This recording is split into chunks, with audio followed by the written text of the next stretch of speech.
여러분은 빛의 속도에 대해 어떻게 생각하시나요? 물리적으로 우리는 빛의 속도에 도달할 수 있을까요? 여러분, 빛의 속도는 우리가 체감하기 어려울 정도로 매우 빠릅니다. 광속은 정확히는 약 29만 m/s입니다. 이는 4만 km 둘레의 지구를 약 1초에 7바퀴 반을 도는 속도입니다. 이 정도의 속도는 우리가 체감하기에는 너무도 빠른 속도입니다. 만약 이렇게 빠른 속도로 공을 던진다면 어떤 일이 벌어질까요? 결론부터 말씀드리자면, 물리학적으로 지구에서는 절대 빛의 속도로 공을 던질 수 없습니다.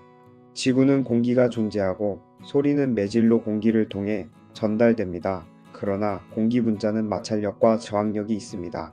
만약 지구에서 빛의 속도로 공을 던진다면 공기의 마찰로 인해 폭발하게 될 것입니다. 하늘에는 수많은 별들이 우리를 향해 빛을 비추고 있습니다. 과연 하늘의 별빛은 어디서부터 날아와 우리가 볼 수 있게 되었을까요? 지구에서 태양까지는 무려 1억 5천만 킬로미터를 가야 합니다. 그런데 태양빛은 이 어마어마한 거리를 무려 8분 20초 만에 주파합니다. 아인슈타인의 특수상대성 이론에 따른다면 빛의 속도는 불변할 뿐 아니라 이 세상에 존재하는 최고 속도라고 정의합니다. 우리 인류의 과학 문명이 아무리 발전한다 하더라도 물리적으로 빛의 속도를 넘어설 수 없다는 것입니다. 빛의 속도는 우리가 눈으로 인지하지 못할 정도로 빠른데요. 빛의 속도는 1초에 약 30만 km의 속도를 갖고 있습니다. 과연 이 빛의 속도를 어떻게 측정할 수 있었을까요? 고대에는 이 빛의 속도를 무한이라 인지했습니다. 그러다가 빛의 속도의 진실을 알아내기 위해 갈릴레오 갈릴레이는 실험을 하게 되는데요. 캄캄한 밤, 양쪽 높은 산 꼭대기에 두 사람을 세웁니다. 그리고는 1번에서 2번으로 빛을 쏘면 2번은 그 빛을 보고 다시 1번을 향해 빛을 쏘는 것입니다. 그렇게 빛이 왕복한 거리에서 이동에 소요된 시간을 나누면 속도값이 나오게 됩니다. 그렇게 빛의 속도값을 구하려고 했습니다. 그러나 실패하게 됩니다. 그 이유가 무엇일까요? 빛은 1초에 약 30만 km를 달립니다. 이 정도 속도면 1초의 지구의 둘레를 7바퀴 반을 도는 속도입니다. 그렇기 때문에 갈릴레오가 시도했던 실험은 실패할 수밖에 없었던 것입니다. 빛의 속도를 측정하기에는 거리가 너무 짧았던 것이죠. 이렇게 빛의 속도를 알아내려고 했던 인류 최초의 실험은 실패하고 말았지만 갈릴레오가 세상을 떠나고 2년 후 태어난 덴마크의 과학자 레먼은 목성의 위성인 이오를 관측하다가 우연히 광속이 유한하다는 사실을 알게 됩니다. 그리고 나름 빛의 속도의 값을 구하기도 했는데요. 어떤 방법으로 빛의 속도를 알 수 있었을까요? 레먼은 목성의 위성인 이오를 관측하다가 이상한 현상을 발견하게 됩니다.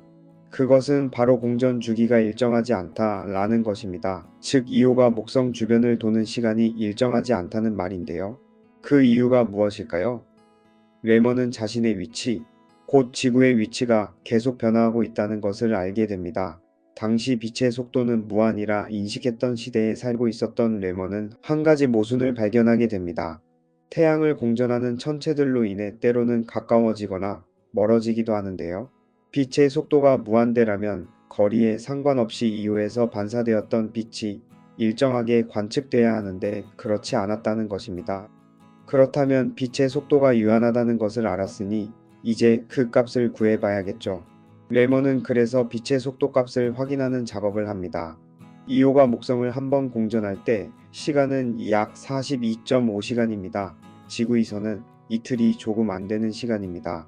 레먼은 지구의 시간과 거리의 차이를 이용해서 값을 계산하게 되는데요. 1676년 레먼은 빛의 속도를 초속 약 21.4만 km라는 값을 냅니다. 이후 19세기가 되어 프랑스의 물리학자인 피조는 실험을 통해 빛의 속도값을 구합니다. 피조는 720개의 톱니가 달린 바퀴를 빛의 간섭이 생기게 장치를 둡니다. 그리고 빛이 톱니바퀴로 막히게도 하고 통과시키게도 하게끔 합니다. 이 실험 중에 빛이 반사되어 돌아오는 빛 중에 완벽하게 차단되는 현상을 발견하게 됩니다.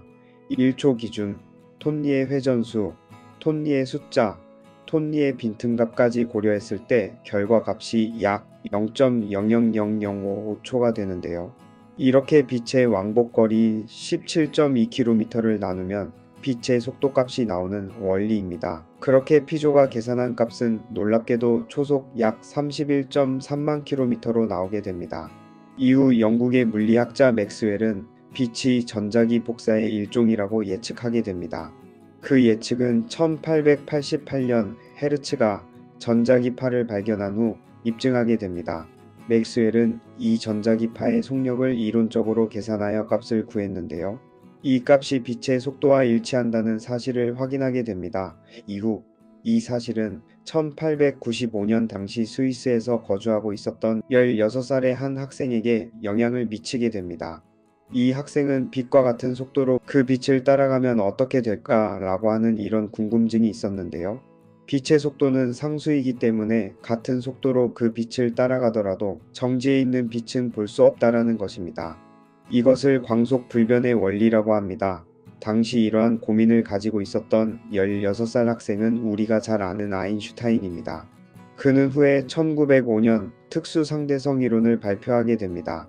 특수상대성 이론은 움직이는 사람의 시간은 가만히 정지해 있는 사람의 시간보다 더 느리게 가고 움직이는 사람이 얼마나 빨리 움직이느냐에 따라서 시간과 공간, 이 자체가 달라질 수 있다 말합니다. 이를 쉽게 생각해보면 지금 지구를 돌고 있는 GPS 위성은 지구의 자전보다 더 빨리 움직이고 있습니다. 지구에 있는 우리가 보기엔 우리가 정지해 있고 GPS 위성이 빨리 움직이고 있기 때문에 GPS 위성의 시계가 지구에 있는 우리의 시계보다 더 느리게 가는 것입니다. 이게 특수상대성 이론의 시간 지연 효과입니다. 이렇듯 시간은 광속에 가까울수록 느리게 흐르게 됩니다. 우리는 실제로도 인공위성을 통해 빠르게 움직이면 시간이 느리게 간다는 것을 보고 있지만 뮤온 입자를 통해서도 그 사실을 확인할 수 있습니다. 뮤온은 경입자족에 속하는 입자로 질량은 전자보다 약 200배 정도로 더 무겁습니다. 이 뮤온 입자는 우주에서부터 오는 것인데 뮤온 입자의 수명은 100만 분의 2.2초로 짧습니다. 그렇다면 이렇게 수명이 짧은 뮤온 입자 속에는 어떤 과학적 원리가 숨어 있을까요?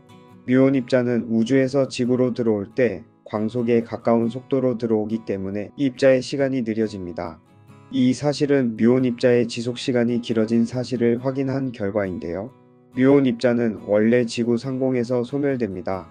그러나 광속으로 움직임으로 시간이 느려진 결과 뮤온 입자가 지상에까지 도달할 수 있게 됩니다. 여러분, 처음 드렸던 질문을 기억하시나요?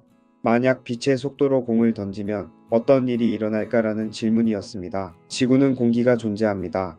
소리는 매질로 공기를 통해 전달되지만 공기는 마찰과 저항이 있습니다. 그렇기 때문에 빛의 속도로 공을 던진다면 공기의 마찰로 인해 폭발하게 되는 것입니다. 빛 자체는 공기의 영향을 받지 않습니다. 그런데 빛이 영향을 받는 것이 있는데요. 바로 중력입니다. 이 사진은 제임스 웹 우주망원경이 찍은 사진인데요. 길게 휘어진 별들이 보이시나요?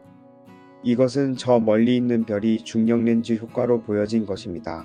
중력렌즈 효과는 은하단이나 블랙홀 같은 거대한 물체로부터 시공간을 휘게 만들고 빛의 경로마저 휘게 만드는 효과를 말합니다.